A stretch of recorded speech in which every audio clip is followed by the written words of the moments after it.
काशीराम साहब ने जो तैयार किया था विचारों का आंदोलन, वो कमजोर वर्गों का संयुक्त आंदोलन था। आपने उससे कमिटमेंट किए थे। नेता की ताकत होती है उसका उसका कमिटमेंट, उसका स्टैंड। जब नेता अपने कमिटमेंट स्टैंड छोड़ता, विचार छोड़ता है, तो समझ जाना चाहिए। देखिए, पिछले साल बहन जी ने कहा कि वो भी बहुत मजबूत है, 20 साल कहीं नहीं जाने वाले, 20 साल तक वही राजनीति करेंगे। अचानक क्या हुआ 1 साल में कि आपने उत्तराधिकारी घोषित कर दिया? तो मैं समझता हूँ उन्होंने, उनको खुद महसूस हो गया कि आज की राजनीति में वो फिट नहीं बैठ रही है। पूर्व मुख्यमंत्री बहुजन समाज पार्टी की राष्ट्रीय अध्यक्ष बहन मायावती जी ने हाल ही के अंदर बहुजन समाज पार्टी के राष्ट्रीय कोऑर्डिनेटर आकाश आनंद को अपना उत्तराधिकारी घोषित किया है।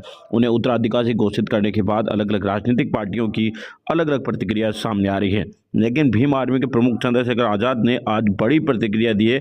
उन्होंने कहा कि काशीराम जी का मूवमेंट अलग था और परिवारवाद से इसको अलग रखना था, लेकिन बहन जी अब समझ चुकी है कि वो राजनीति में बिल्कुल फिट नहीं है। भीम आर्मी के प्रमुख चंद्रशेखर आजाद ने बिजनौर के अंदर पत्रकारों को संबोधित करते हुए कहा कि आज की राजनीति में बहुजन समाज पार्टी की अध्यक्ष बहन मायावती जी बिल्कुल भी फिट नहीं बैठती है। इसी बात को लेकर उन्होंने आकाश आनंद को अपना उत्तराधिकारी घोषित किया है, लेकिन बाबा साहब की विरासत को बचाने के लिए कई सारे चंद्रशेखर आज देश में मौजूद है। नहीं, मैं परिवारवाद की बात नहीं कर रहा हूँ।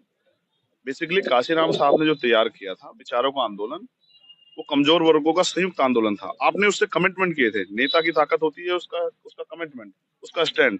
जब नेता अपने कमिटमेंट स्टैंड छोड़ता, विचार छोड़ता है, तो समझ जाना चाहिए। देखिए, पिछले साल बहन जी ने कहा कि वो भी बहुत मजबूत है, 20 साल कहीं नहीं जाने वाले, 20 साल तक वही राजनीति करेंगे। अचानक क्या हुआ 1 साल में कि आपने उत्तराधिकारी घोषित कर दिया? तो मैं समझता हूँ उन्होंने, उनको खुद महसूस हो गया कि आज की राजनीति में वो फिट नहीं बैठ रही है। और चंद्रशेखर आजाद को रोकने के लिए जितने प्रयास कर लो, मैं इससे नहीं घबराता हूँ। मैं उनका धन्यवाद देता हूँ और मैं उनसे कहूंगा कि वो आराम करें। उनके हम चंद्रशेखर और बहुत सारे लोग देश में निकले हुए हैं जो भारतीय संविधान की भी रक्षा करेंगे, लोकतंत्र की भी, और प्रयास करेंगे कि भाजपा की इस गुंडा राज को खत्म किया जाए। धन्यवाद।